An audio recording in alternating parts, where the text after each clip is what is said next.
I am super excited. We've got Jessie back, our returning guest, our first returning guest here on the Deep Life.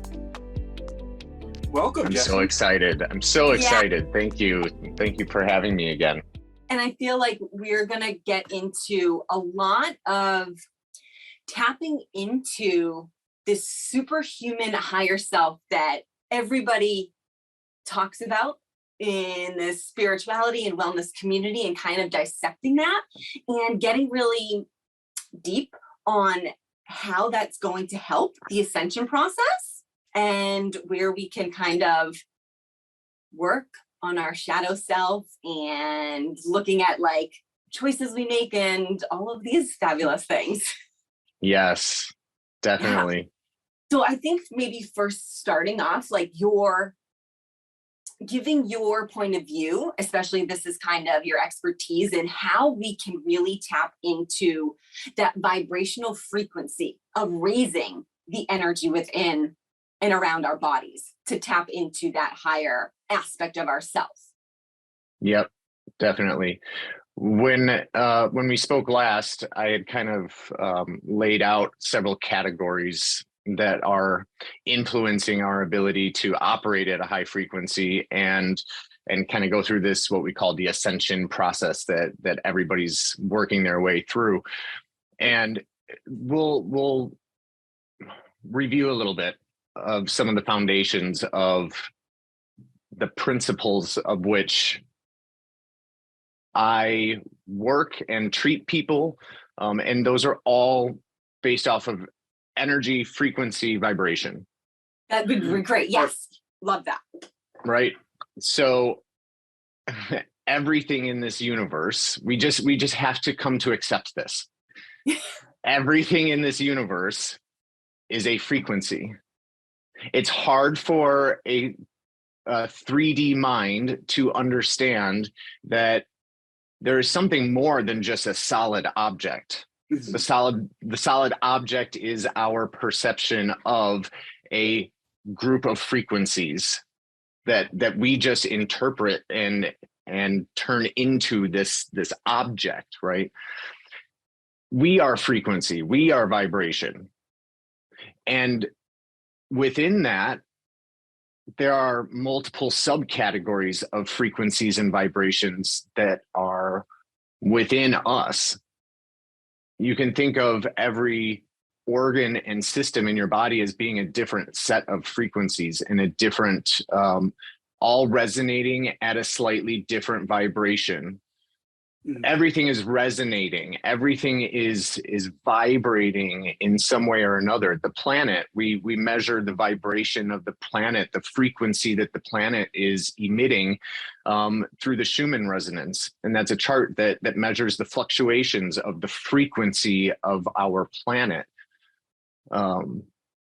We measure things in wavelength. Everything that we can see is a visible spectrum of different wavelengths, which are different vibrations or different frequencies. We interpret sounds, which are just frequencies and vibrations, through our ears. And we also know that there are frequencies that we cannot, that we can't see, that we can't hear, that we can't necessarily feel. They are out of our spectrum of comprehension, let's say. Right. But it doesn't mean that they don't exist just Yes. because we can't interact with them easily, let's say, because it's believed and it's documented throughout, thousands and thousands of years of spiritual growth and development that you can tap into the frequencies that you can't see or hear. Yeah, exactly. It's just almost shifting that frequency of different brainwave patterns to get up into like the highest state, or at least that's one of the ways. For sure. Absolutely. Because again, that's another like subfolder of our brain has all of these different frequency patterns and different ways of operating that take us to different states of awareness and consciousness. Yes. Right? From sleep to fully awake, and then beyond that, the more transcendent states, our brain is operating at a totally different frequency. Yeah. So everything is frequency, right? Yeah, That's absolutely. it. There's a couple of things you said there that I want to kind of lean into a little bit, just to help give the listeners more of a deeper picture. Yes. So when we're talking about everything that we see is different spectrums of light, but it's only a really small part of the entire spectrum. Where, just to kind of give people an understanding, everything that we can see is actually less than 1% of all the light. We see this one small little sliver of the entire spectrum. So like different animals are all seeing different parts of the spectrum, and their entire reality is completely different. So true. And then the other thing you're talking about, just like what we see in the 3D world is solid form, but everything that we see that's solid is literally 99.9% empty space. Exactly. And we are just perceiving, like we see a table and we think table, but really we're seeing the pattern of vibration that our brain is translating into solid table. Yeah. And it's like, that is, and it's awesome. It's so cool. I feel like if so people true. realize that, and hopefully this plants the seed, like, how cool is that? Like that our humanness, like the, divine creator has gifted us with these, I don't want to say abilities, but almost in a way to perceive things in different ways. It's just, it's so cool. And I love learning things like this. Definitely. When you zoom out and you look at all of the special skills and talents that we just as humans have, it's a very wide spectrum of really cool stuff that we can tap into. Absolutely. Yeah, absolutely. And there's believed to be so much more. So we tend to, as mind expanding as some of these concepts are, they are difficult to get to if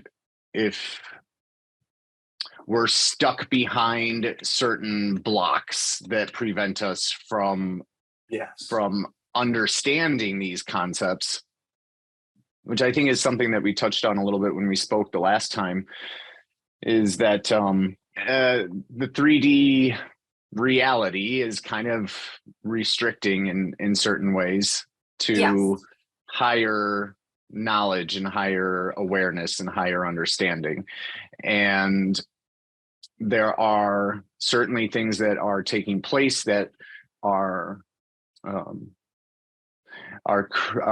increasing people's frequency and vibration without them ever having to do anything. There's certainly some element of that happening, though it seems to be kind of step by step, and it's kind of a slow trickle versus some groups of people who are consciously choosing to take steps that break down those barriers so that they can walk into this amazing field of knowledge that is just beyond what we're kind of programmed to see initially. Yeah, absolutely. We have such almost within the 3D reality, and as we're coming here and not remembering who we truly are, and then we get stuck within this, matrix paradigm. We have such a tunnel vision on what life, should be or supposed to be. But what we're trying to do here, you, Dan, I, myself, everybody, is just broaden that perspective, expand it, like see what else is out there, as opposed to it being too scary. Like if we can understand that all of these capabilities that are within us are only going to like aid and help in our evolution of consciousness. It can be scary to not know, because you have no idea of what's gonna be presented to you in the unfamiliar realms that we're kind of gonna jump into. But it also can be so empowering once you kind of disintegrate, or at least push away some of the obstacles and boulders that have been in your way for so long. Yes, absolutely. So I think that maybe, go ahead. I was just gonna say it's a very empowering experience when you commit to it. Yes. Absolutely. And it's empowering as it is, there are like challenges that arise on the way. And I think that starting kind of off with jumping into the shadow side and shadow work, I think is going to be really beneficial. Dan and I have taped an episode on shadow, but it's like, coming up, and it's coming up so blatantly right now. And I just want to share a story actually really quickly before we jump into the shadow. This was probably about 2 years ago. We were living in LA, and this was like the height of my beginning to open my eyes. The veil is lifting. I'm doing a lot of meditations at night, specifically like sleeping, trying to just hear my higher self and spirit guides. And I remember one morning, Dan used to get up so early for like 6 a.m. clients training that like his alarm clock would go off at 4:30, and I'd hear it and kind of wake up, but like never fully get up with him. But between that state of like me half asleep, half awake is when I really was in like deep theta. And we can kind of get that, but that theta is the consciousness state that's just in between the dreaming and the waking. And I remember asking, like, just trying to hear like my spirit guides, like, what do I need to work on within this ascension practice? What do I need to work on? And immediately I heard shadow work. And I was like, ooh, okay. And I dove so hard into the shadow work. I like signed up for online courses and classes and did a whole bunch of stuff. But that's how I knew how important kind of disintegrating this aspect of myself that I had hidden for so long, my kind of true authentic nature just wanting to shine, but me putting it behind me, putting it in that shadow, not to be seen because I was too afraid of being judged. Really, that's really what your shadow is. And ever since then, I mean, I think every day is really looking at the shadow aspects of myself, and really on a macro scale, what's going on in the collective as well. Yep, absolutely. The shadow comes up a lot in my own, just like you, in my own personal spiritual practices. The shadow work, the shadow element is something that I frequently choose to work with and acknowledge, because when we push it back and away, so to speak, it does nothing but percolate. That's how I see it. It just sits there and it bubbles, and it starts to build up some pressure and steam until it has to be manifested in our reality somehow. And the shadow is something that I'm seeing, as you mentioned about the collective, in my clinical practice, both in person and virtually. The clients that I'm working with are the shadow element is coming through as kind of a key part of their process that needs to be worked through in order to move to the next steps. So the shadow is one of the things that can block us from getting to those higher frequencies and that higher vibration of consciousness, physical and mental body. So the way I see the whole shadow element is that it's really the thing that keeps us polarized and contained within a 3D level of reality and consciousness. And the picture that I get is we have a 2-dimensional plane, right? A line. And then there's us, the 3D structure on top of that line. And everything above us in the higher dimensions is filled with light. And that light is shining down on us. And if you zoom away from that and you look at this little structure of you, a 3D version of you on a 2-dimensional plane, and the light is coming down on it, there's always going to be a shadow. Yes. Doesn't matter what angle you look at it from, there's always going to be a shadow. So we cannot deny that the concept of yin and yang, the positive, the negative, the light, the dark, in a 3D world, we all have a shadow. Yes. Yeah. Absolutely. And it's not necessarily a bad thing. No. I think that is misinterpreted within this kind of spiritual community where everybody wants to have love and light, love and light, love and light.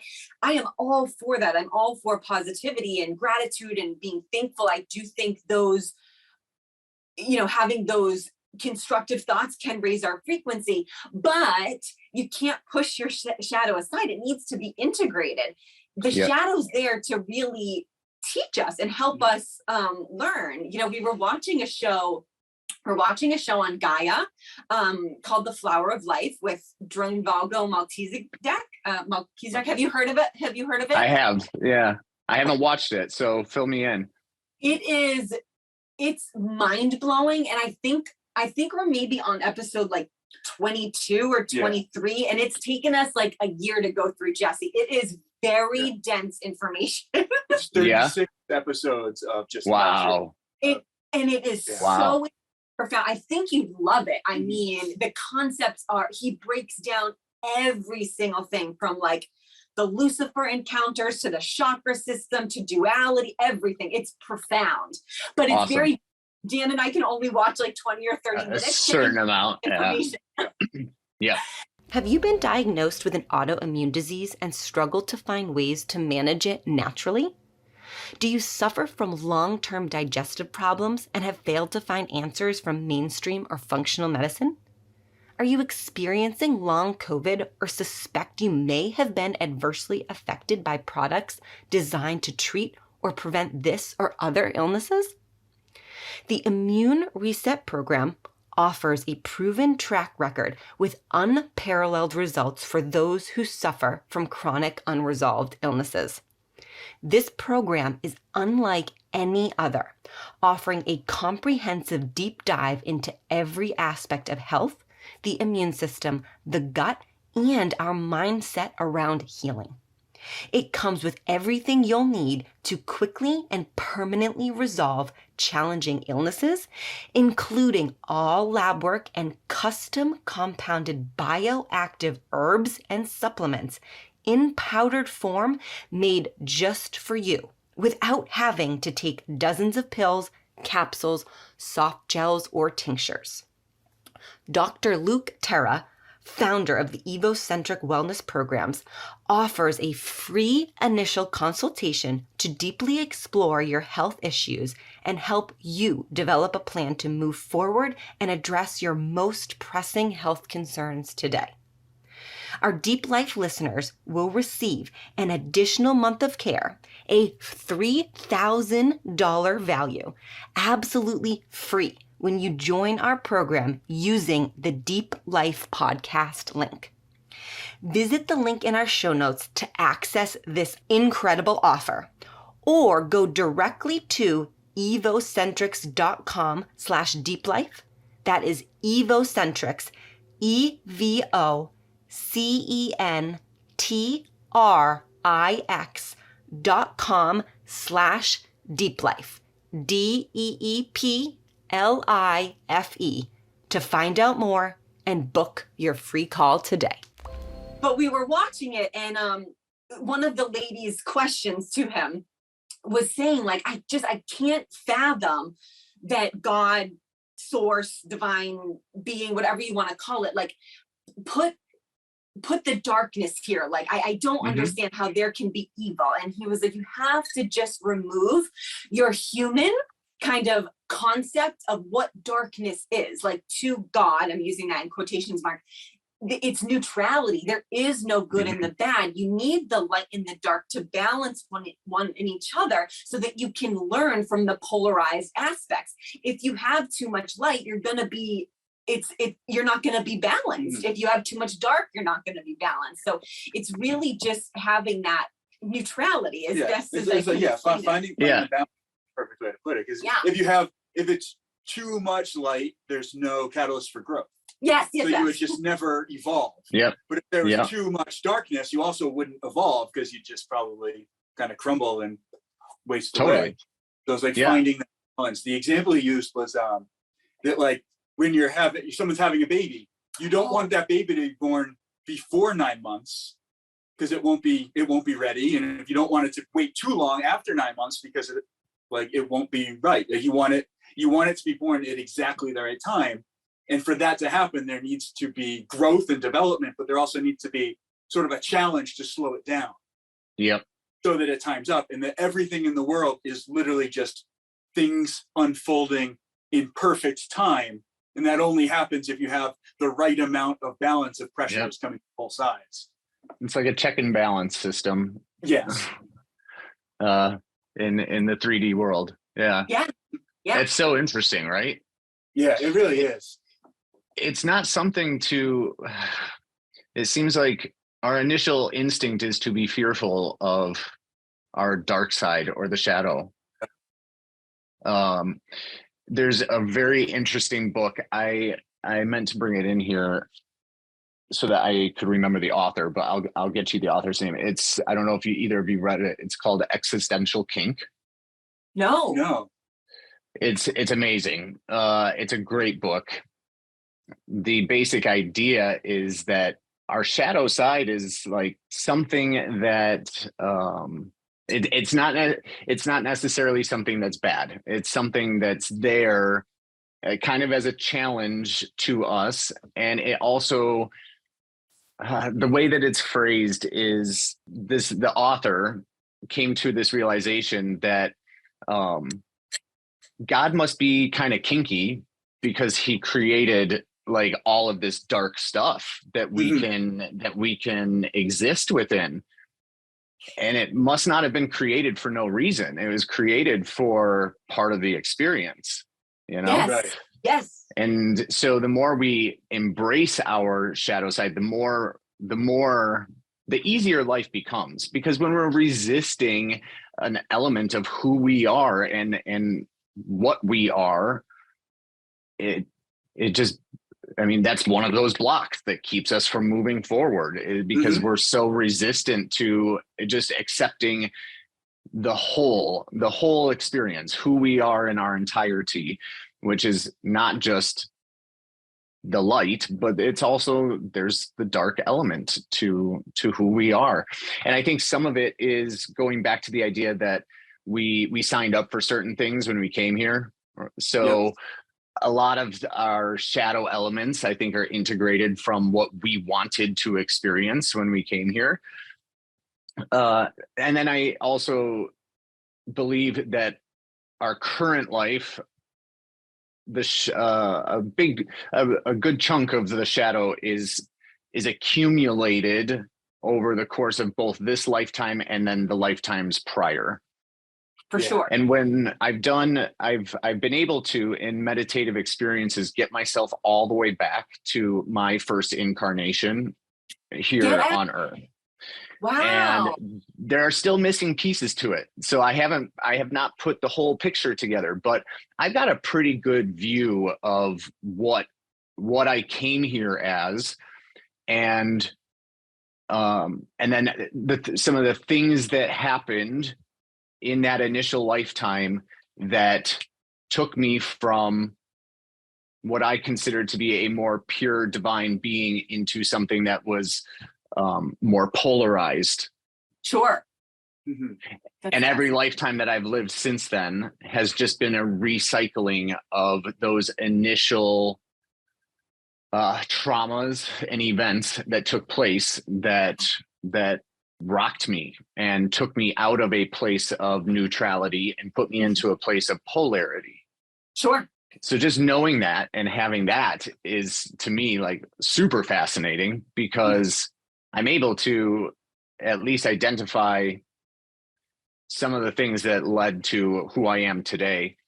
That also leads me to just jump on this idea that it is entirely possible for us to try time travel and to find ourselves in different places. It's definitely not a difficult thing to achieve. So I'll just throw that out there as a little seed that I love it. Yeah. Yes. It's all happening now. Yes. You just Right. Yeah, we're entangled. We with can all of tap it. into it all. It's all available. absolutely. But I think that it's more available to us when we have done the work to raise our frequency and vibration. Yeah, it's like We're transcending circling back now. Yes. But I think it's so interesting because like your experience and going back and looking at past lives and sort of the progression, even though there is no linear time, you can still see your lives in a progression because that is what is useful to you. And I think that how you're describing your journey kind of parallels the journey of the collective, where there's been exactly that. We went from being very close to the light and source, and then finding this separation and duality.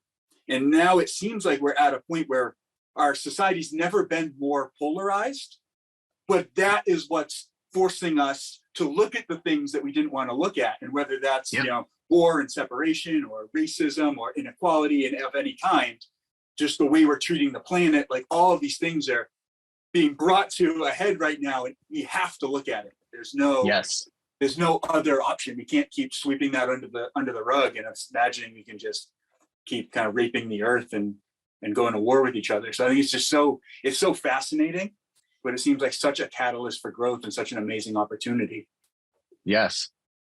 As you were saying all of that, I come back to my traditional Chinese medicine education, and I refer a lot to the yin and the yang, the black and the white, the positive, the negative. That symbol, one of the principles of yin and yang is that yin can transfer to yang and yang can transfer to yin in an instant. It's an energetic tipping point that gets reached, which then sends us into the other end of the spectrum.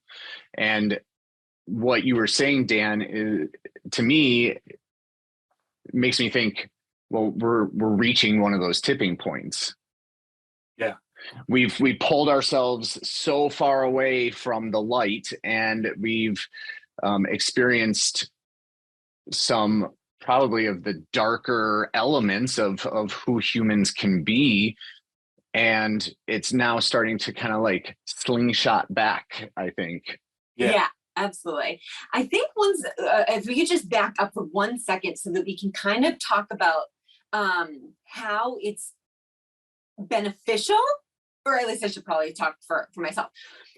Shadow work that I've been doing for the past couple of years has been beneficial, obviously not only for myself, but is allowing me to look at the earth and the universe much differently. So I think that that's maybe something that we can at least guide our listeners. Like the reason why you want to do shadow work, I should say, like if that resonates with you and you feel like you want to, do this for your own whatever reasoning, it's so beneficial, even though it is looking at your darkest parts, but it's breaking those dark parts down so that you can integrate them, love yourself, forgive yourself for not knowing things that you didn't know.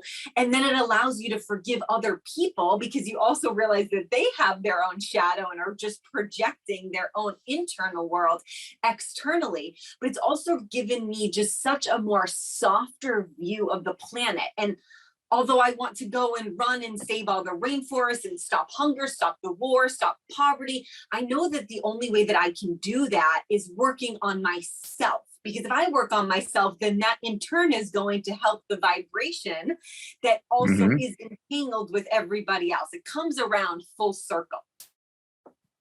Yeah. Yes.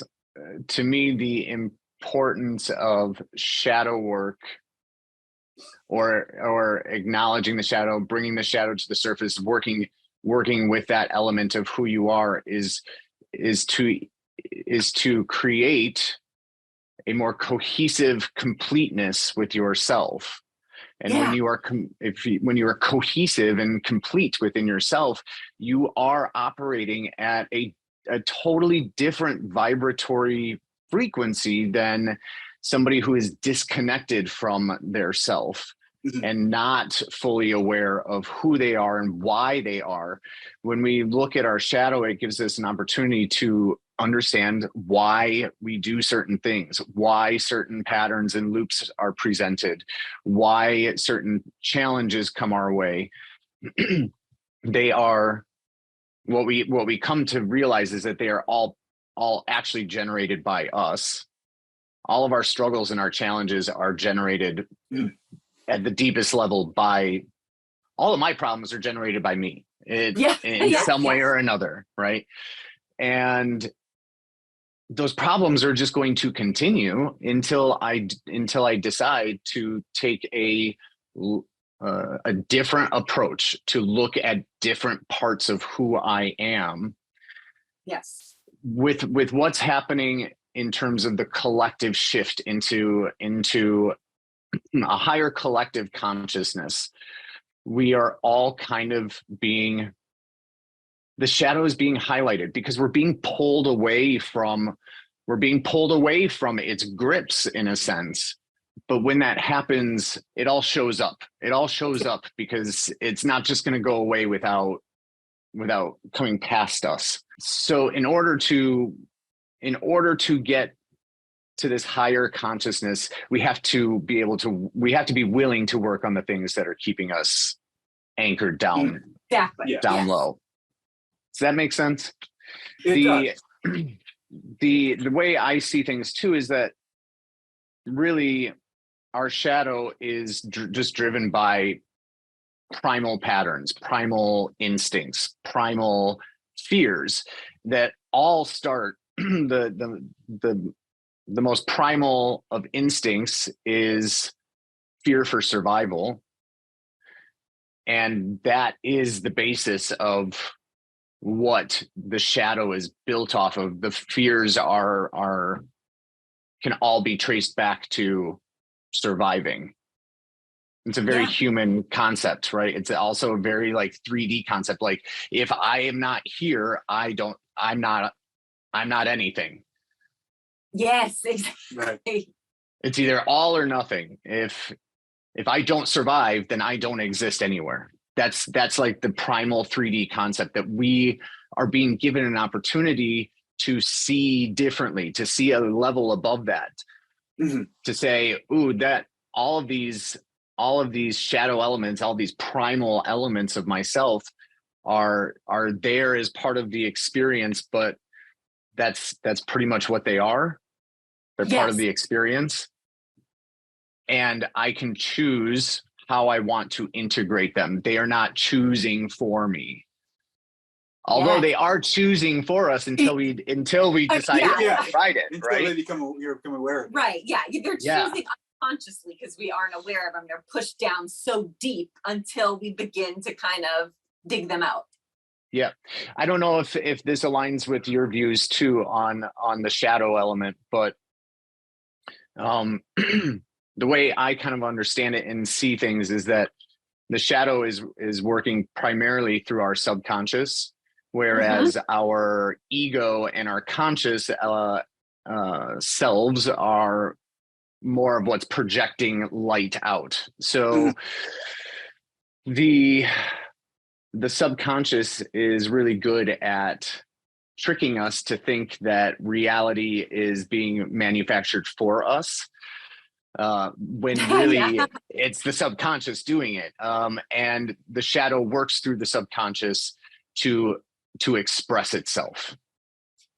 Yeah. And the subconscious manifests in our reality in order to express itself.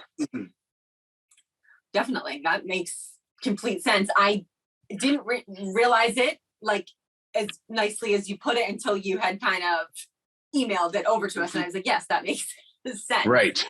For sure. Yeah. Because I used to always get really confused about like my shadow versus my ego. And we can kind of talk about that a little bit because it's tricky. It is. So sneaky. And I told Dan this the other day. She's on my shit list 90% of the time, but I also love her. I also love her. Like, I know she's trying to protect me, but like, I've got to move her Yeah. over from the driver's seat to the passenger seat. I keep telling her she's not going anywhere, because I do believe like the ego, once you begin getting healthier, becoming more aware, and different perspectives begin to come into the light when you're, you know, changing patterns and habits that you've been doing for decades, the ego is knocking at that door being like, what are you doing? Where are you going? Don't leave me. And I think that it's just as scared. It doesn't want to leave you, but your ego's never gonna leave you. You just need to have it not be in the driver's seat anymore. You just gotta say, my higher self's taken over. You can come for the ride, but you just don't have as big a say in the things that we do any longer. Yeah. Yes. The higher self, as you were saying that, it just kind of makes me think, you know, the higher self is an embodiment of both, you know, the ego, conscious and subconscious, you know. Yeah, Exactly. they're all integrated. Yes. And interestingly too, earlier, Dan, you were talking about neutrality. And one of the things that that's kind of been playing in my mind is that reaching a state of neutrality is our entryway into a fifth dimensional reality, because we're able to not feel polarized by our life or the things that are happening around us. And instead we are choosing a state of neutrality. It's acknowledging perhaps the feelings that are coming forward. It may be acknowledging that our instinct is telling us to feel a certain way, but it's choosing neutrality. Yeah. That makes all the difference. Definitely. Absolutely. And I think that like, as you do that and as you embrace more neutrality, I think a lot of the fear of the ego is that like maybe you're losing your individuality and like who you are. Yeah. But like you can still be neutral and do things you enjoy. And you can go like enjoy life. It just doesn't have to be so polarizing, and it doesn't have to be like scary. It's just, I don't know, just something I just thought of. Yeah, totally. And okay, so the more we ignore the shadow, though, like the more that we're ignoring that is the more that we're where was I going with that? We're just kind of staying in low frequency. Yeah, we're denying ourselves an opportunity to level up. Yes, I was gonna say we can kind of talk about like why it's important to integrate the shadow, do shadow work to reach, you know, different levels of consciousness as opposed to staying in that lower frequency. Because I want to talk about the yogic practices as well and go over some. Let's do it. Yes. So yeah, I think that exactly like we kind of talked about, the shadow, it is a lower frequency because it does kind of like to keep us in victim mentality with that fear, that anger, the control, but all of those feelings and emotions carry the frequency, and that's what the lower vibratory fields are that we were talking at the very beginning of the podcast. That's where the collective is now. That's where most of humanity is now, and look at what's happening. Not that it's not necessary, but it also has to come to light for things to get better. Yes, absolutely. I guess the idea is that without doing any of the work with your shadow element, or even just beginning to understand it, it's a big part of you that is keeping you in a certain frequency. Yes. Right. Yes. Yeah. It could. Yes. It's there. We all have them. This isn't just for spiritual people. It's every single person, and it can be worked through. It can be challenging, but also very rewarding and empowering, like you said, to kind of get through. Self-discovery leads to empowerment. When we feel empowered, we are operating at a higher frequency. Yes. Oh, feelings and emotions and the way that we feel about ourselves is a frequency state. So the better we feel about things, the more self-worth we have, the more gratitude we have, the more the more trust we have, the more truth we live in. Those are the things that are elevating us up to a higher state of being. Yeah. And that kind of segues in, I guess, to the yogic practices. Yes.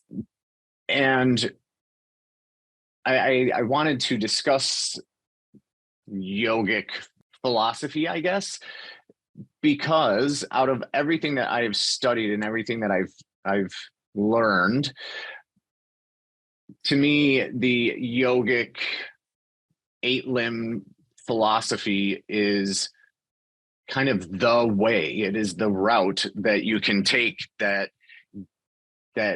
gets you to the higher frequency. It gets you to a state of being that you are practicing different concepts and techniques that are elevating you every single time you practice them.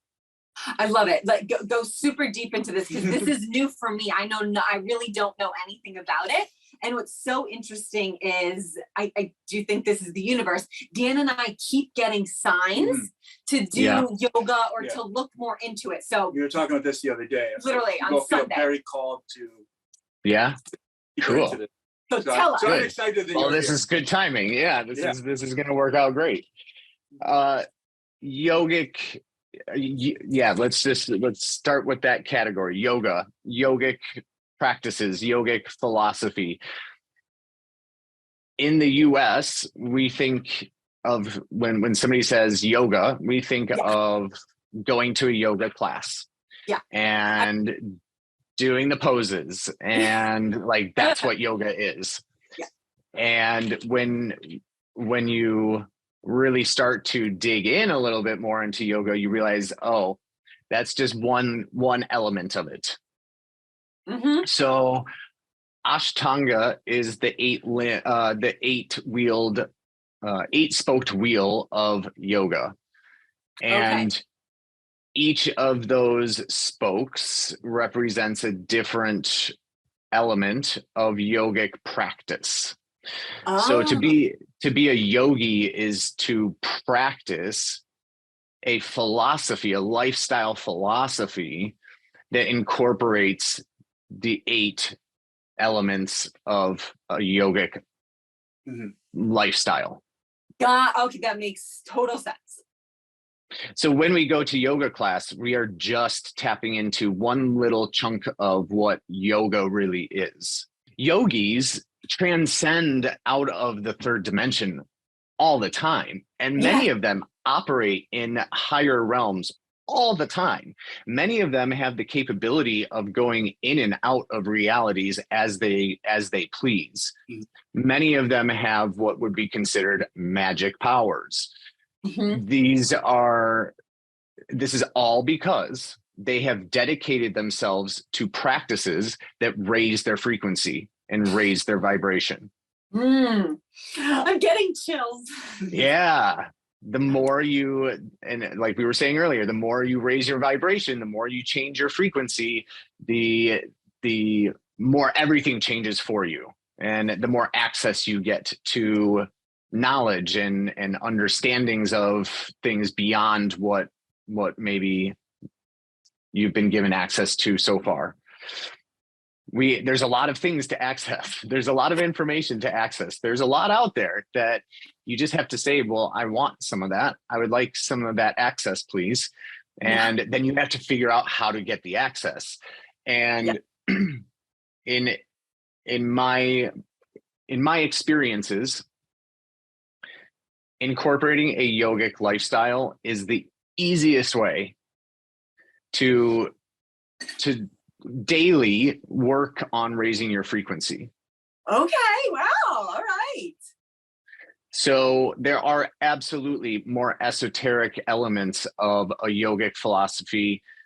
I'm going to talk today more about the core, like the core teachings, the core concepts, because I think they are easy enough to understand that anybody who's listening can write them down and say, all right, I'm going to start integrating some of this stuff.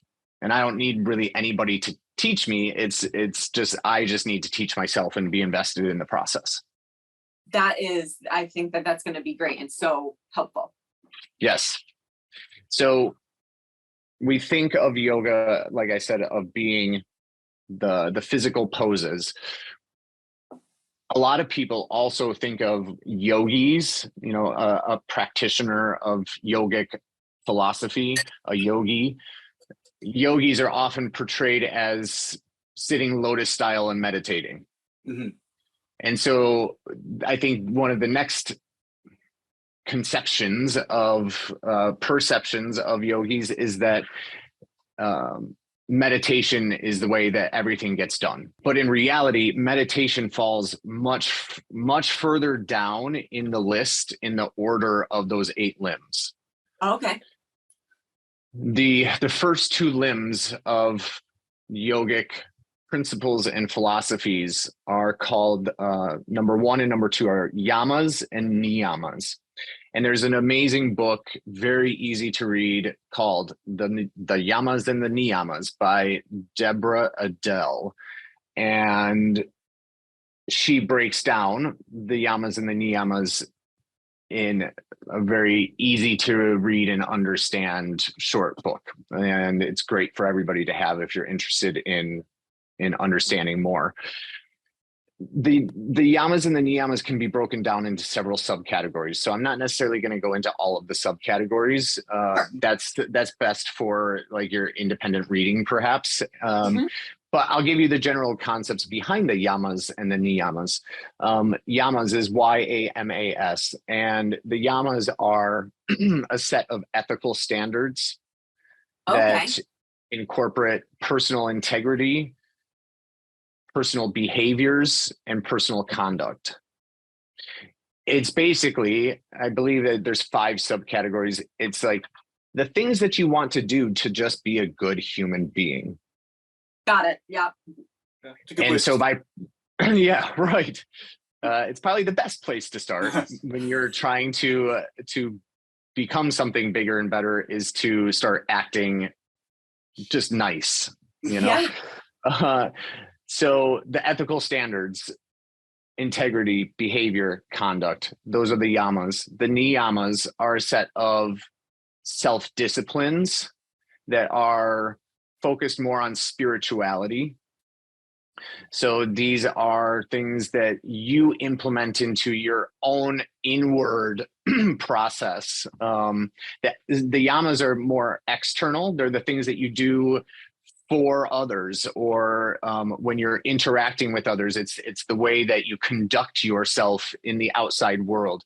The niyamas are the internal self-disciplines that you put in place that assist you in connecting with your deepest spiritual elements. Got it. And when we practice self-discipline and we connect ourselves with our deepest spiritual elements, we are once again shifting our personal frequency, because the niyamas are they're same concept as the yamas. It's the things that you do because they just make you a better person. Yeah. Makes sense. The next limb, the next spoke, is asana, and asana is the postures, the poses. So really, when you're going to yoga class, you are going to practice asana. Okay. Yep. Although many yoga classes incorporate several of these limbs or these spokes. The postures, when in the previous podcast, I was discussing how to, the importance of regulating the body's energetic systems. And in Chinese medicine, we have Qigong, which is postures and flowing movements. And asana and yogic practice is the same idea. It is using the physical body, the physical and the energetic body together to increase not only your physical structure, but also your energetic properties. Mhm. So asana is a combination of physical and energetic, as well as a spiritual Got it. connection through the whole Mhm. process. Pranayama is breathing. So this is another spoke on the wheel.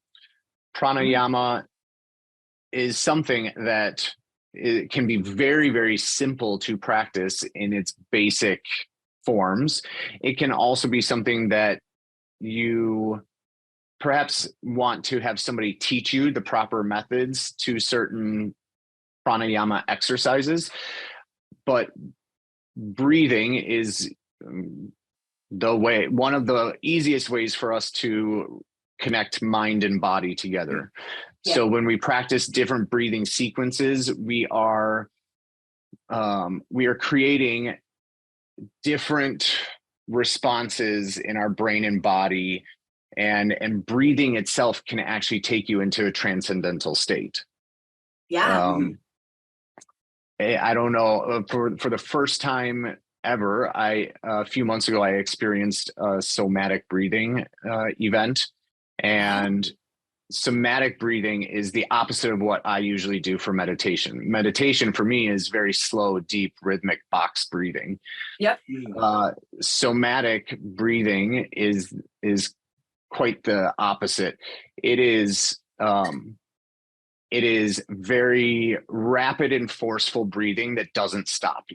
And each breath just flows into the next, and you're actually breathing the opposite way as we usually teach. We usually teach to, like, when you inhale, your belly should go out, and then as you exhale, it should go in. In somatic breathing, you reverse that. So you kind of have to be thinking at first of how this is working, and but once you get into that rhythm,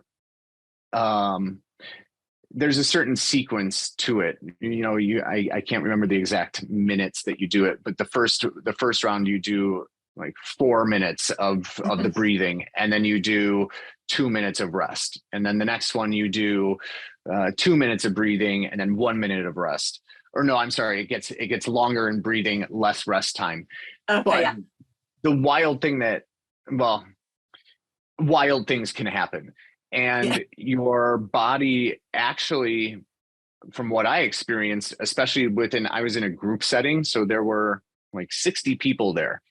Wow. And what started happening is, now that I'm thinking back on it, elements of people's shadow, hurt elements of themselves, trauma elements that are within them started coming out with those breathing exercises. So in like a somatic breathwork workshop, we'll say, people are releasing energy. They are releasing trauma that's been stored within them through the breathing, and people are crying and people are screaming and people are like really like having a very profound, deep experience.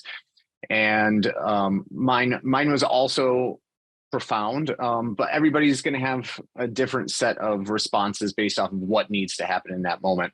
But just the breathing element and breathing in certain patterns and certain rhythms has the ability to take us other places and to create very like profound physiological responses in our body.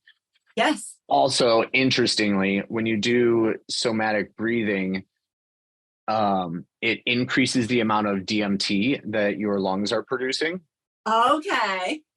And so many of the transcendental states are psychedelic in nature because we have the capability of creating psychedelic chemicals within our body just through breathing. Right. So yes. I find that pretty fascinating as well. So just by breathing, you can have a psychedelic experience, and we call that like a transcendental moment.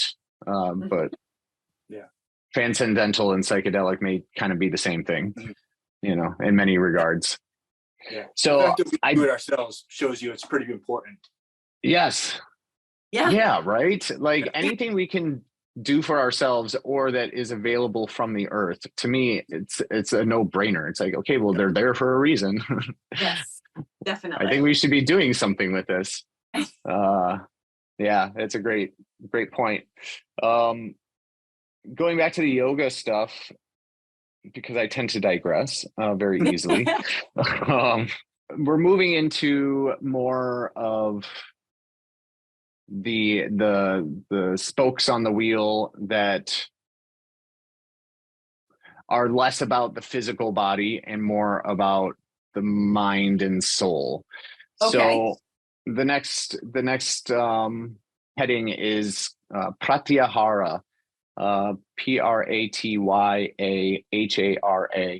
and pratyahara is the process of going internally. It is the process of withdrawing.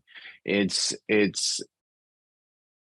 practicing withdrawal from the external world and going internal. Got it. Mm-hmm. Parenting can be stressful and even overwhelming, especially if you have an overly sensitive child. What if there was a way to better understand, guide, and nurture your child's unique sensitivity and emotional intelligence to set them up for success on their developmental journey?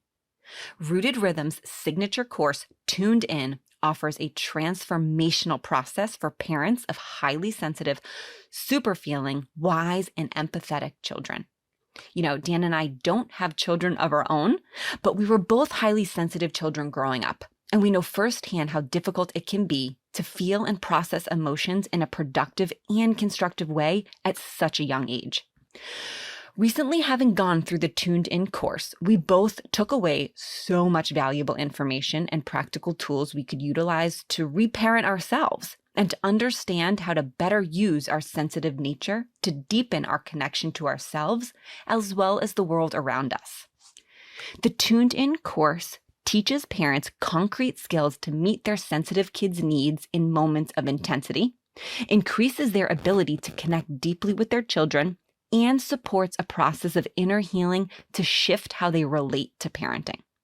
Each module offers unique grounding and embodiment meditations, lectures full of both evidence-based and practical content, and supplementary exercises to support in the implementation of new skills.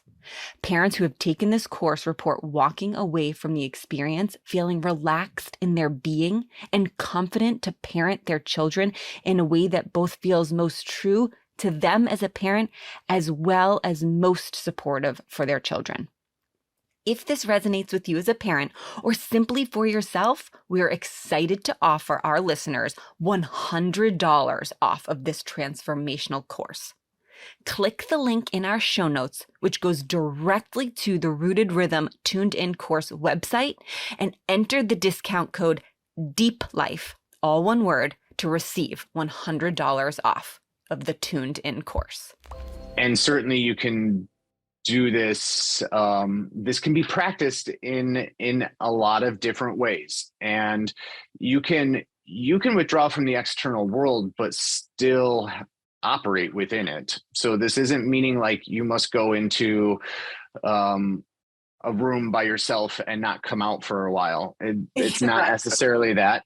It is figuring out, mastering, being able to take yourself out of all of this external stimuli and reside within yourself. Yes. Yep. Yeah. And to just be able to do that. The next principle is dharana. Dharana is focusing on concentration, slowing your mind and concentrating on single elements. Okay.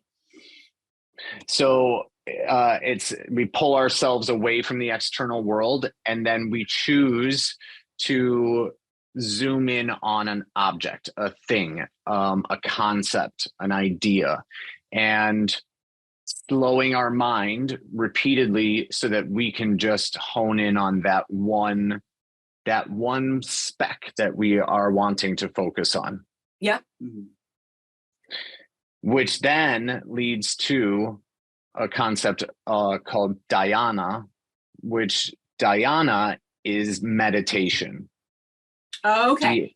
Dhyana is when you get when you have drawn yourself away from the external world, when you have slowed your mind to begin concentrating on a single focused object or thing or concept. When that goes uninterrupted, then you have reached a state of meditation or dhyana. Got it. Yes. Okay. Yep. From dhyana, then you can move up into the final level, which is samadhi.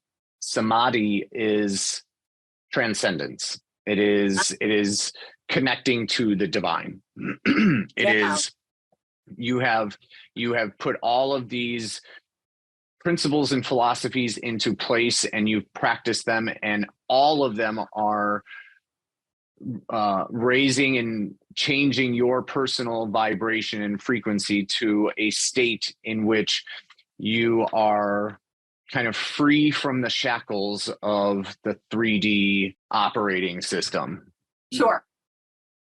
Essentially, like going through these steps is your way of breaking out of the matrix, if you want to think of it that way. You know, it's your steps. These are your steps, because they all change your consciousness, and they all change your frequency. Absolutely. And I love that you broke it down, because I'm, like I said, I had no idea what these foundational principles were.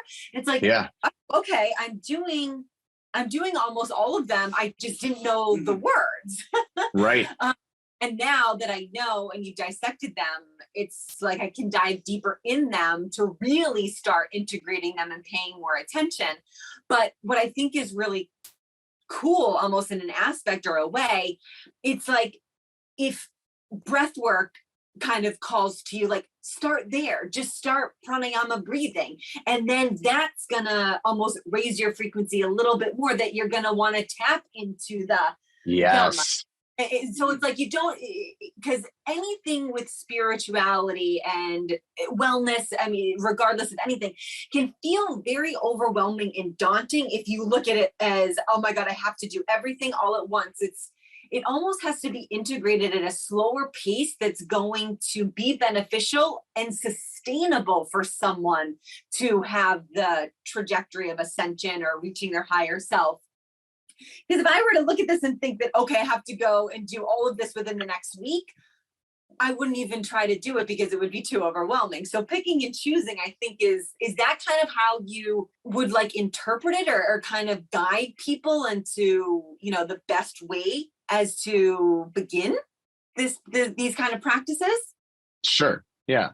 I think that it's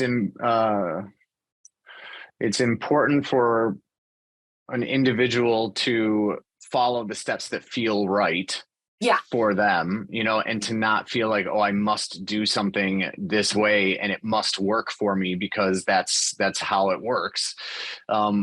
It doesn't have to be like that. I think there are some important things that have to take place before you can cross a certain threshold in this whole ascension process. And those are the more three-dimensional concepts, the more polarizing elements of life have to be addressed before we can cross that threshold into something that is more transcendent and more awakened and more tuned in. So I like the concepts of the yogic, the 8 limbs, is like that we start with stuff that is more human, you know, like ethics, standards, self-discipline, postures, breathing.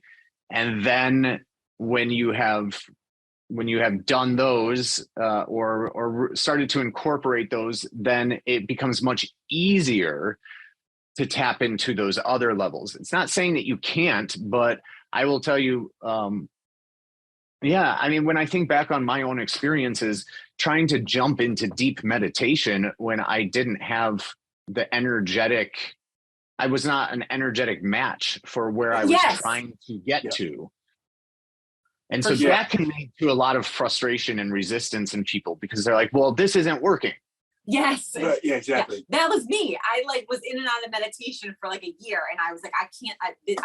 I literally was like, I can't do this until I Yeah. had worked through other things, and I find that with a lot of people that I talk to, it seems Mhm. to be common. It's very hard. I also think the concept of meditation is skewed, and it's been kind of glorified to be something that it's not. That's a different conversation. But exactly like you're saying, it's almost like piece by piece, everything is going to come together as you do it and Mhm. align to what feels most natural for you. But yeah.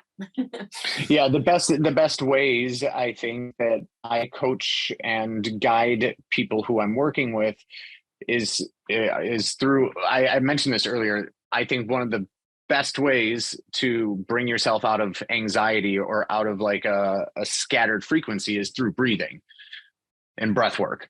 So Yes. that's something that that's one of my go-tos. It's like, okay, well, let's start with breathing. Like, let's just acknowledge our breath. Let's work through our breathing. From there, I think anybody who's on any sort of even remotely awakened path believes that there are certain standards that they want to practice that make them a good person. Like most people want to be good people.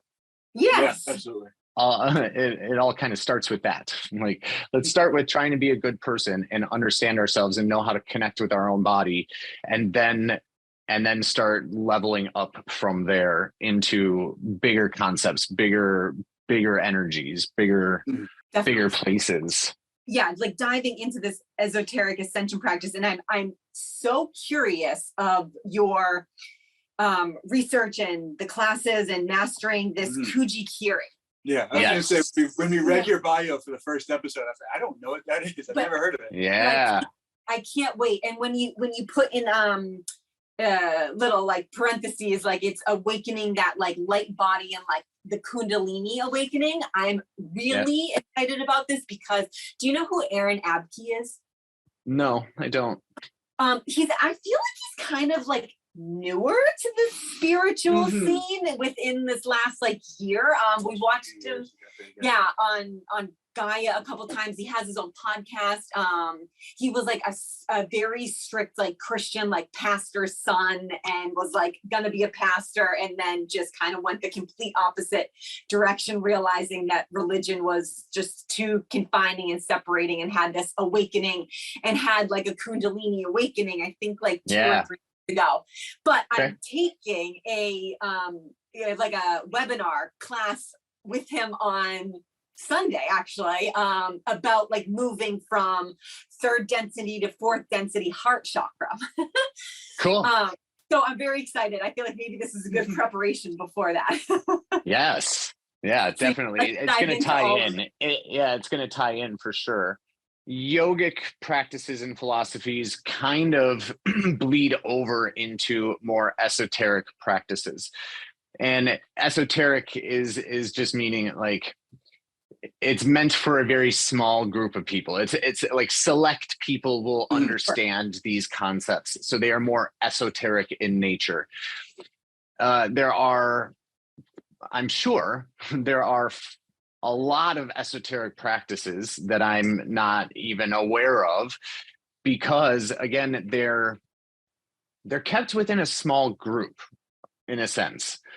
The information in these practices is not given to everybody because it's not intended for everybody. So once an individual starts incorporating the yogic philosophies and principles, and they start elevating themselves to a higher baseline frequency just because they're operating with good morals and ethics, and they're taking care of their body, and they're doing the breathing, and they're doing the meditation, then there's levels above that. A lot of many people may have heard this phrase called a Kundalini activation, or Kundalini awakening, or Kundalini rising. This is a yogic principle and philosophy. The Kundalini is the coiled serpent of energy that goes from our root chakra up to our crown. And as this energy, this kundalini, the snake of energy rises up in our body, it activates each one of the chakras. And when your kundalini rises all the way to the crown, it has activated each one of those main chakra centers in your body. And when you do that, you become a complete unit. That is your light body activation. It is, you have taken the primal essence of who you are, which is light, and you have generated it, and mastered it, and nourished it, and taken all of the steps that you need to take in order to facilitate the movement of that energy up from the most primal elements of you, because our root chakra, our sacral chakra, those are primal energy centers that govern our primal motives and desires. And if you can facilitate the movement of your own energy up into the higher chakras, once you surpass the heart is the chakra that is separating primal from higher level consciousness. And the heart is kind of the bridge. The heart chakra is the bridge between the 3D reality and the 5D reality. It separates us from basic to advanced. And so when you start activating your throat chakra, your third eye chakra, your crown chakra, that's when you really start to level yourself up. A Kundalini awakening or activation, there are many who will say, you must be very careful with this. You must be prepared. You must be, and I 100% agree with that, because it's just not possible for us to jump from low level up to high. For sure. And also, if you, one of the interesting things about these types of practices that differs from something that we had mentioned earlier about like starting where you feel comfortable, in the more esoteric practices, it is very much, from what I have found, it's sequential. It's following specific steps and specific sequences, because if you try to jump around, it's not gonna work. Yeah. And also rhyme and reason to those. Yes. Yeah, because one leads to the next and one builds off of the previous. Yeah. Once we start a process of perhaps activating our light body, let's just say that, because there's all these different methods of activating your body of light, which is, again, just to refresh, it simply means that you have activated each one of your core energy centers, and you have embodied its concepts and its messages and its energies into your daily life, and it's now part of you. And when you master all of those, you kind of become this whole complete being that we say now you've activated your body of light. You have connected with, some will say, like the Christ consciousness grid of light. Yep. There's all these different ways that we can say it, but simple is, it's the activation of your light body. And when you do that, you're operating at a much higher frequency. Yes, I love the way you described it. That's very, very, very helpful. Yeah, you have to go sequentially though, and you have to follow the steps as they are, as we know they work. And these esoteric practices are not usually something that you just master in a couple of days. These are like big life-changing things that you commit to. So I'll talk a little bit about, more specifically, about the practice that that I worked through for, from start to finish. It took me about a year to complete my Kuji training. So there are many esoteric practices available. This is what I'm going to speak of is just the one that I stumbled across, because it's the way that the universe, it's the method that the universe wanted me to have. So it's the one that I got somewhere probably 3 years ago. I kind of had a very dramatic awakening moment, and it became clear to me that I was supposed to be leveling up my own game. And so I sought out a teacher who just happened to be there. And it was one of these, like, you hear of them through the grapevine. And so you're like, oh, I've forgotten that somebody talked to me about that one person. So I think I'm going to get in touch with her. And from there, like, the rest unfolds just magically for you. And that's kind of how it was. I say magically. At the same time, the first year that I worked with my master teacher was not rainbows and kittens. It was not like, it wasn't a fun It all the wasn't time all love and experience. light? No, it was very dark. It was very, very challenging in many different regards, because what I came to realize is that the damage that I had gone through in this lifetime and many before it, damage that was inflicted upon me and damage that I inflicted upon myself, had shut my heart down, right? And when your heart is closed, you've closed the bridge. You've made it impossible to go from your primal elements to your higher conscious elements. Wow, yeah. So you're never going to be able to, like, really get to a higher state of consciousness without opening your heart. And our heart has the ability to open and close on its own based off of what's transpiring around us and what we've been through. And it's very instinctual. The heart will know when it's in danger, and it will close that energy center off to protect you, the human. For sure.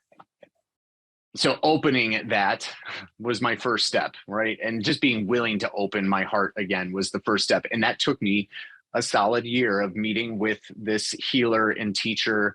And this is where I learned everything about sound healing. This is where I learned really how to meditate. This is where the same master teacher is the one who initiated me into my first 2 levels of Reiki. And so this is a very influential person in my life. Yeah. And after working together for some amount of time, she presented me with an opportunity to really level up my game. And it was kind of like, it was presented as, you have finally reached a level in which I can present you with this additional information, which, as like a young apprentice, in a sense, you're like, oh my God, I'm doing it. Yay. Like I've done something good. And it was super exciting. The technique, the process, the esoteric practice that she presented to me with is called Kuji-Kiri. Kuji-Kiri is an expanded version off of a technique, a style called Kuji-In. So Kuji-In is probably the more practical version. So if somebody wants to research what I'm talking about in the process, you can search Kuji-In, Kuji-In,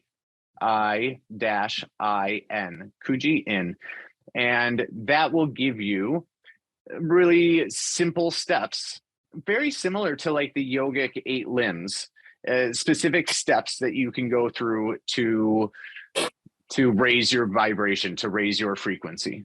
Kuji-Kiri takes it a bit further, and it's a bit more intensive, and it takes longer, because Kuji-Kiri is not only a light body activation, but it's going to be the way that you can really unlock a lot of your magic, the magical capabilities that you possess, but that you just don't have access to without being fully operational, let's say. Sure. So you have to get yourself fully operational. And every step in the Kuji-Kiri sequence raises your vibration step by step by step, and it activates a new chakra each time.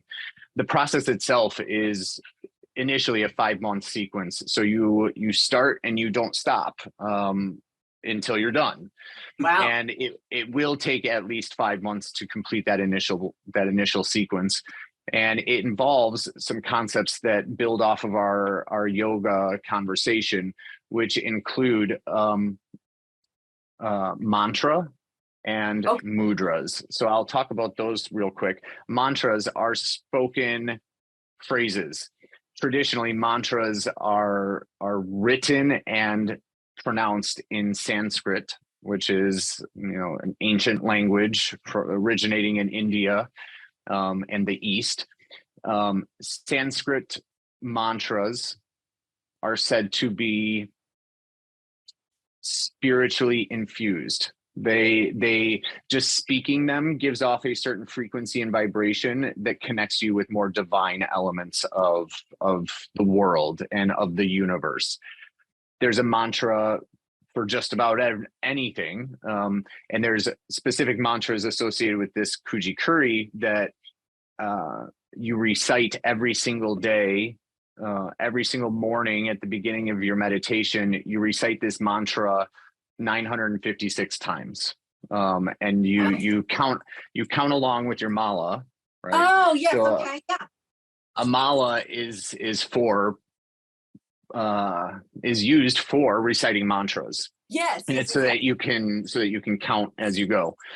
So you repeat this specific mantra for the specific energy center of your being, and you learn a mudra. So a mudra is a hand gesture, and there are mudras for just about everything as well. But each one, by holding this hand posture or hand gesture, it again embodies a certain energy and frequency that aligns you with higher concepts, higher consciousness.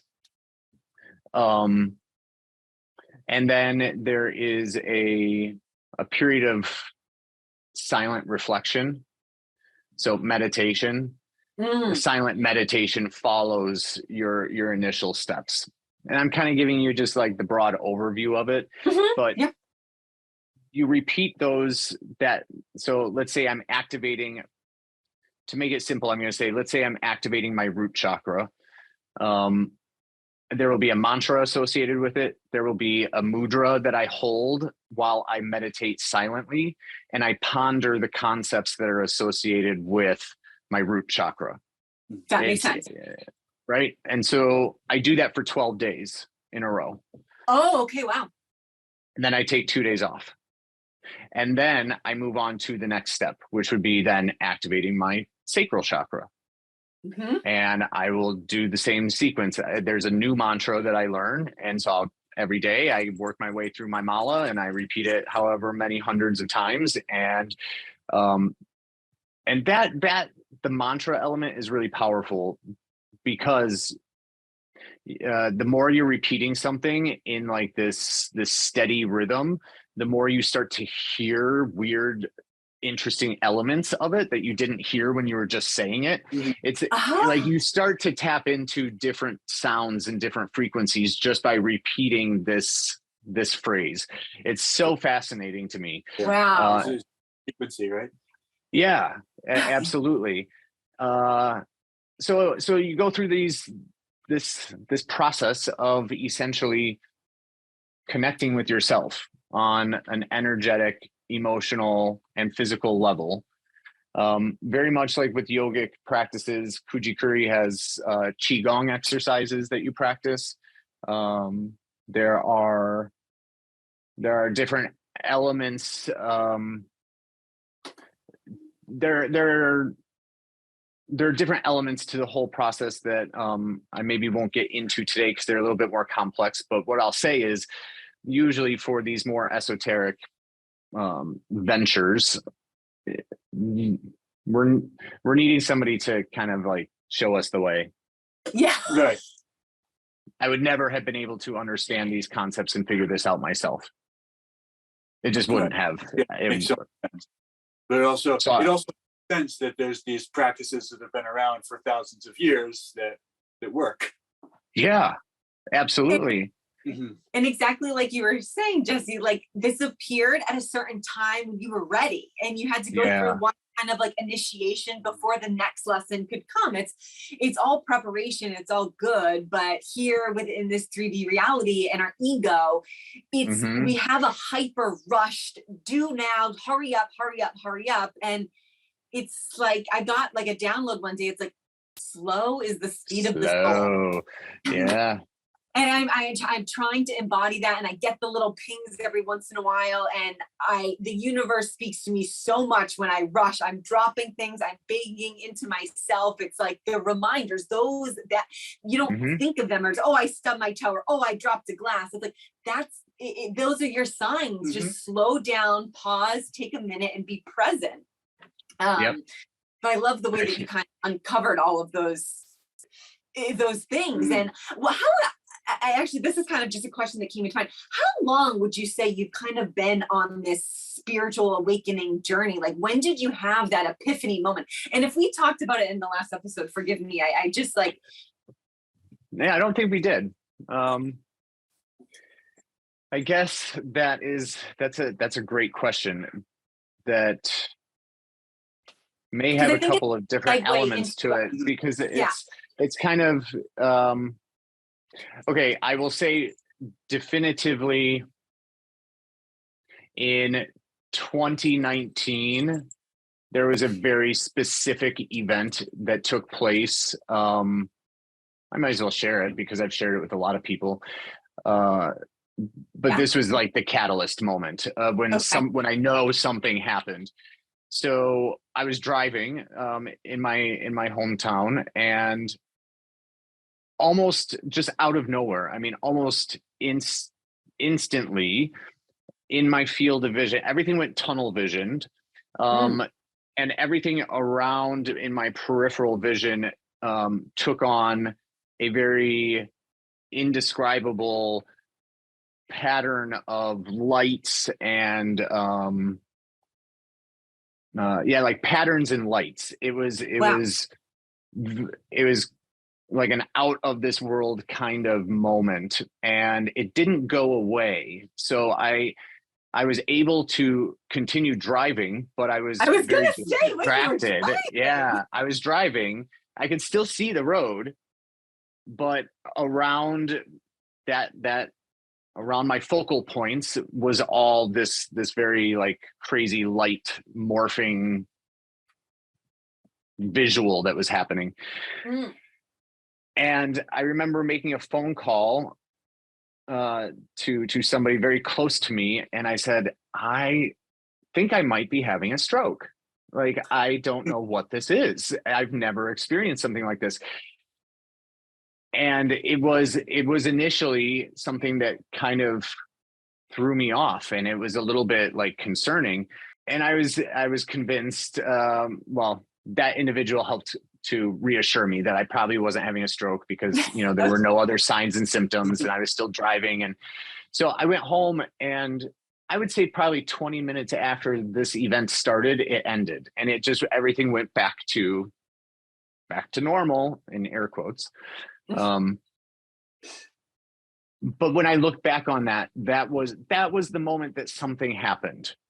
Sure. Something changed. That's when there was a very clear, it was almost as if like a portal opened up and some new element of me was being introduced into my life.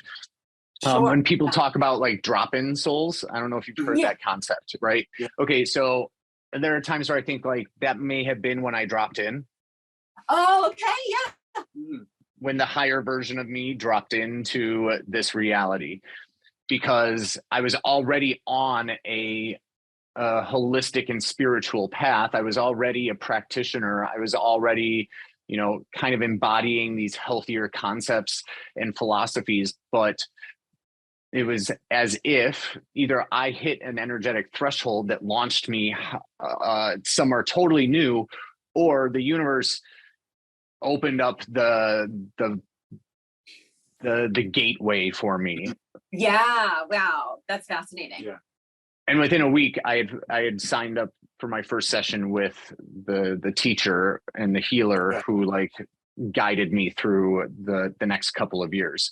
And so those 2 years of, 2020 through 2022 were the years that I honed in on healing myself on the deepest levels possible, and then activating my light body and raising my consciousness to a level where I am now more of a match for the higher levels of my mission here, which is to assist, much as the two of you are, assisting with the collective awakening and subsequent ascension of everybody, because I don't think anybody's supposed to be left out. Yeah, agreed. Yeah, I love that. Yes, thank you for sharing that. I was curious, and I feel like it's going to kind of lead into this next portion that we're going to talk about as we wrap up kind of the last concept of we have choices here within this, earth school. And I wanted to ask, because there's probably a lot of people who have these, pings of euphoria, light activations, DNA upgrades, or anything mystical that they're not sure what they are. And if they're not either aware or interested, I mean, depending on, what their soul chooses in this lifetime, they might push it off. Or if they're like, wait a minute, I want to tap into this, and they're choosing to look further into it. They're choosing to kind of raise their vibration, raise that frequency to elevate their consciousness. But also, if people are listening to this and they're like, whoa, this is not for me, I'm going to just choose to stay in the life that I have. That's okay. That's also their path. It's wonderful. Yeah. And I feel like I don't remember if we were talking to you about it, but Deanna and I often speak when we first kind of had our like prolific awakening moments, and they come all the time, but years ago we wanted to tell everybody, like, let's do this, like, you've got to look into this, do this, and then everybody just thought we were crazy. And it was like, all right, let's just maybe tone down this a little bit. And we started to realize that the only way that we're going to influence anybody is to heal ourselves, to be on this journey, individually and together, and then connecting with people like you and anyone else who's going to come into our path, so that we can just emanate what we're learning. And if people want to jump on board, amazing. And if not, that's okay too. And Dan reminded me another couple weeks ago where I'm struggling a lot with someone in my family who is, I want to help them so badly and like shake them and like, do this. Like, I want you to awaken in this lifetime. I want you to see what I see. And he's like, Elise, it might just happen. They might just awaken in the next life or the following life. It doesn't have to be this one. Just keep like shining your light and planting the seeds. If they awake, great. If not, they could do it another time. Yep. So yeah, let's kind of get into the power of choice, and we can choose to dwell in our past, in the low frequencies, the ego and shadow self. Yeah. Elevate so fun. And yeah, it is the power kind of a school of life here. It is.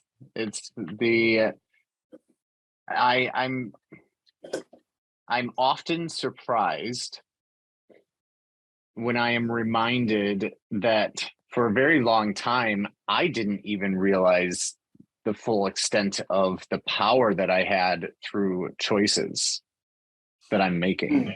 And it's not just the choices in my day-to-day routine or choosing to turn left or to turn right at the stop sign. It's choosing.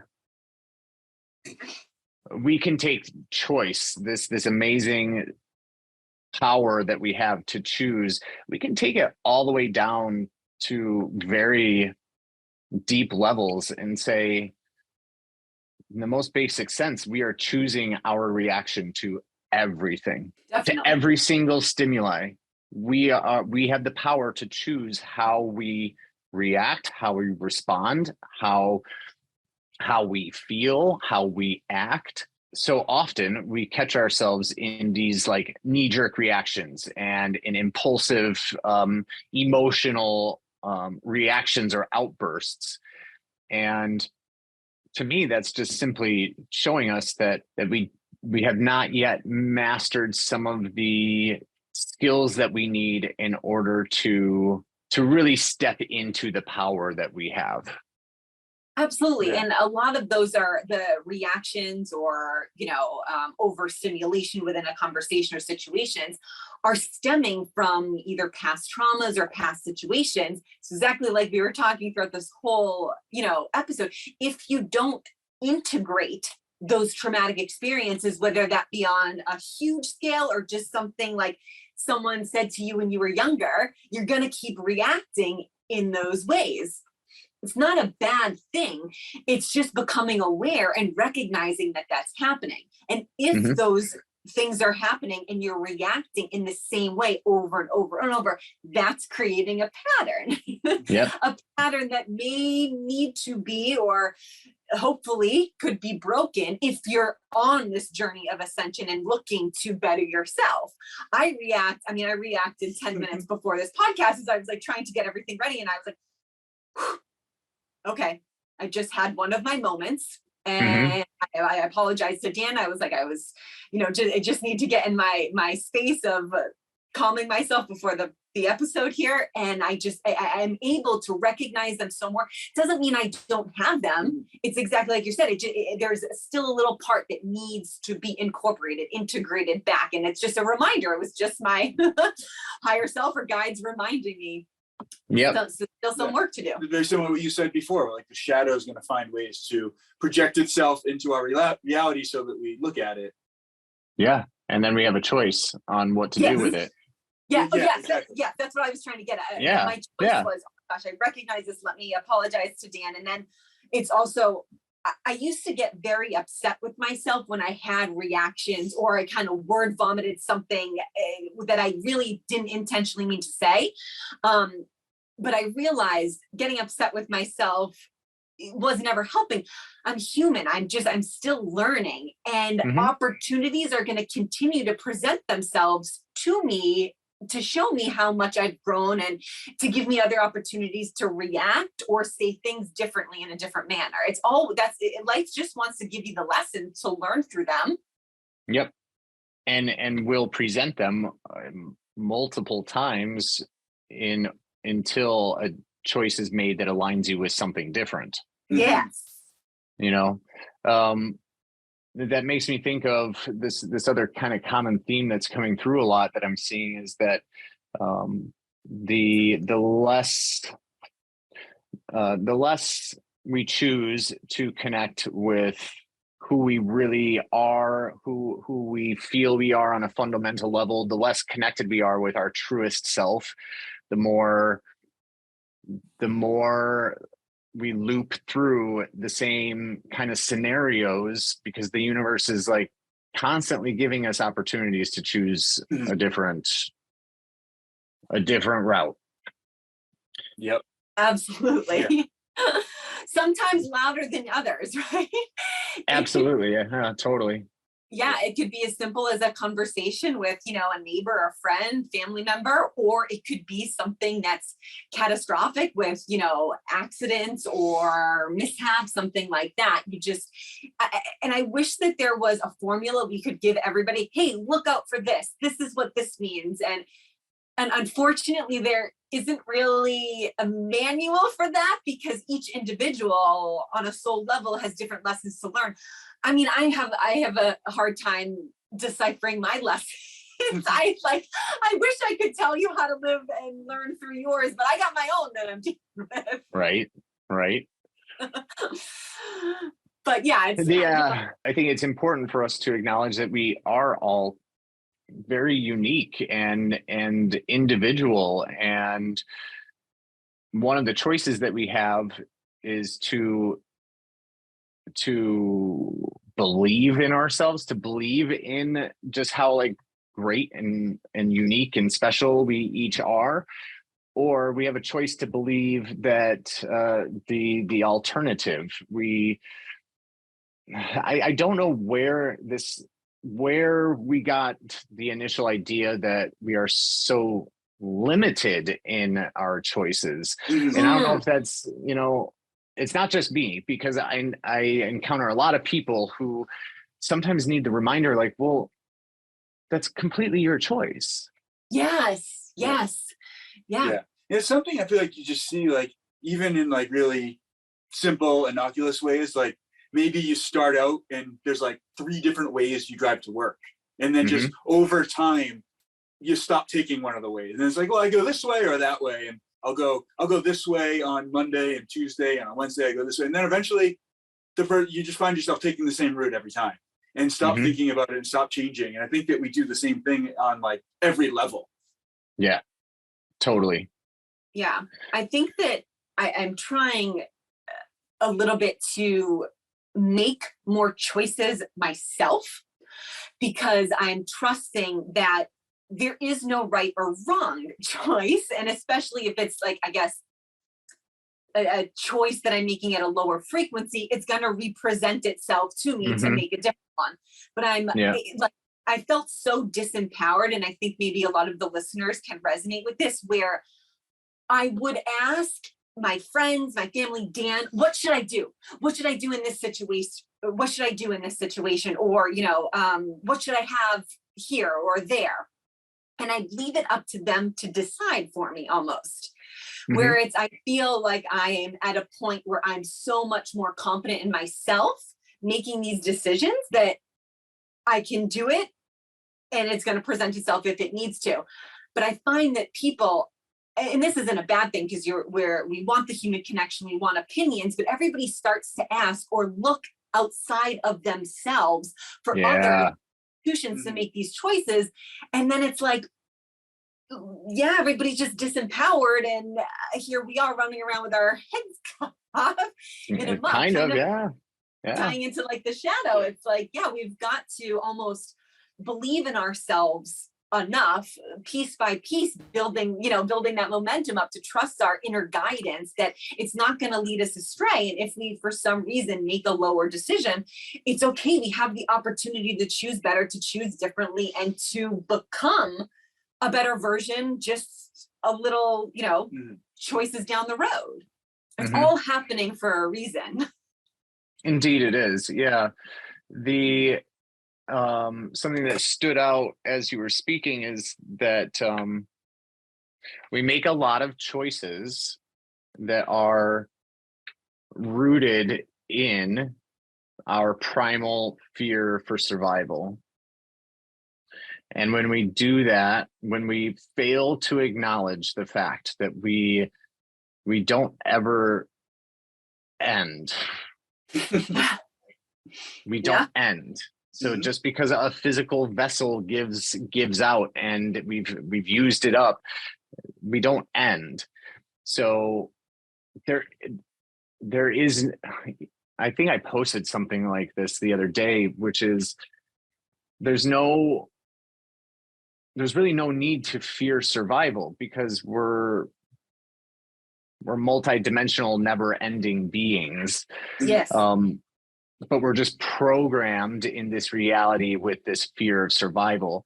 So all of these things that we're talking about today are steps and techniques and methods that we can practice on an individual basis that take us above that level of primal fear of survival into one where we begin to fully comprehend the spectrum of choices that we have that determine who we are and how our life presents itself. Like all of the choices determine our reality.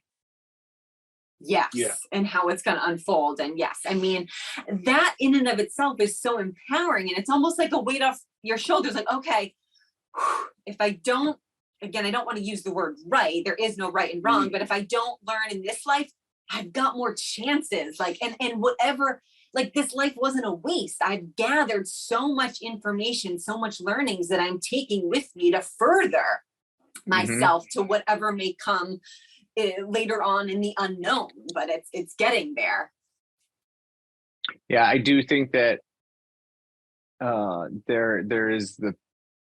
it is entirely possible for every single person on this planet to reach a state of enlightened being within this lifetime. But if it doesn't happen within this physical lifetime, like you were saying, there's so much more to it. And so we just need to eliminate the fear that, oh, this is my only shot, this is my only chance, this is it, and if I don't succeed, then I'm gonna be a forever failure. It's I want to see as many people as possible take just the fear element out of their existence and out of their vocabulary and out of their feelings. But to do that is no easy feat. It's something that takes a lot of dedication, and I think a lot of dedication and a lot of commitment. Either that, or it could be really, really super easy for some people if you just know how to flip the switch. Yeah, exactly. Yeah. I always try to be careful. Like, there's so many things that, like, it's taken me so long to learn. I'm like, I start telling people, like, this is such a long, painful process. It doesn't have to be. Yeah. Like, I don't want to project that onto people. It could be really easy. Could be, for some people, it could be super, super easy. I'm not one of them. Yeah. Us either. Yeah, it's very reassuring. I needed to take a lot of steps, and I needed to go through a lot of the process. The concept of just the power of my own choices has really taken on a whole new level, though, lately, because I've come to realize that the only way that I will ever experience suffering is if I choose to experience the suffering. Yes. Wow. Yeah. So powerful. That is profound in and of itself. You're exactly right. Yeah. But it's kind of a mind twister. Like, it messes with your brain when you're like, oh, you know what? Like, the only reason why I'm perceiving pain is because I'm choosing it. Yeah. The only reason why I'm perceiving this to be so bad is because I'm choosing it that way. Yeah, absolutely. Oh my gosh. Yeah. I feel like we could totally dive into there, but I know that we're going to wrap up here. That makes sense. The power of choice. And I feel like you have given so many, just fabulous examples and practical ways on how anyone, like you said, anyone can begin to raise their vibration, raise their frequency, because we do all have these capabilities seated within us to tap into the highest potential that were just hidden from us for whatever reason that may be. But we, the three of us, we're not special. Everybody has these capabilities. It's the choices, the way that we react, how we want to, work on ourselves. It's so empowering when we're able to realize we can be whoever we want to be, as opposed to what we've been told to be. Yes. I think there's something really important that goes along with that, which is that once we realize that, there's this responsibility, in a sense, to share that with as many people as possible, because it's like, I want everybody to feel that same empowerment over who they are and what their story is and where they're at in their bigger mission or bigger story. We need to support one another versus giving into the fear and threat that somebody else is going to jeopardize our ability to survive. Because that's a big reason why we treat each other terribly sometimes. Yeah. It's a deep-seated fear that you are better than me, and that means I'm not going to survive. For sure. I'm so glad that you brought that up. Actually, that is like, I feel like a huge concept. And I think that kind of on top of that, every time we make that choice, every time you choose to see to the higher version of somebody else, you activate it a little bit. You give life to it. Where you put your consciousness, energy goes. And absolutely. part of that person. I'm so glad that you said that. That's like the best way to articulate that the concept that I'm trying to portray. That's the best way to put it. Yep. Yeah. Oh my gosh. Mic drop right Yeah, there. There we go. okay. Yeah. Yep. Oh my Done. gosh. Again, shaking, just is so beyond grateful for you coming back on the show. Thank you for the wealth of knowledge, all of the tips that you shared. We want to tell everybody about Jesse Warner. So where can people find you? The easiest way to find me on social media is on Instagram, jessewarner.quantumhealing. And you can follow me there, and then there's links in my bio and stuff like that where you can find my websites and learn how to work with me if you want to, both in person and virtually.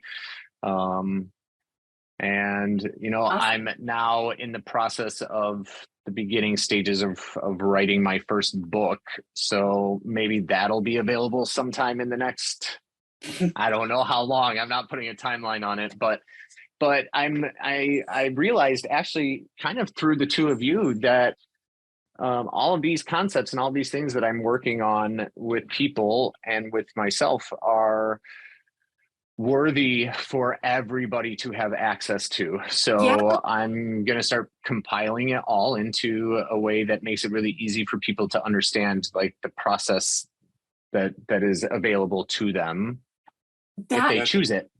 Absolutely. Oh my gosh. Well, I am so excited for that. You'll have to keep us posted, but I absolutely, first person to buy your book for sure. Yeah, absolutely. I like it. Wait, thank you. That's amazing. I have to say thank you to both of you for having me on a second time, because it really does mean the world to me. My new thing is really infusing my life with as much gratitude as possible. And the other day I was hiking for my morning walk, and I was just struck with this overwhelming feeling of gratitude for a handful of people in my life, of which the two of you were on that list. Like, you just kind of popped in because, number one, you're doing something that I really align with, and you're spreading messages that I really align with, and I think are super important for everybody to hear. And you're also giving me an opportunity to bring what I have to a larger audience, and that's incredibly valuable to me. So thank you. We're thrilled, and we're every day we're very thankful for you and the universe for bringing us together. I don't think that it was a mistake, so I am so excited, even though I don't know what the future holds for all of us, but I do feel like we'll be connected and continue working together for a long time. I think so. I look forward to it.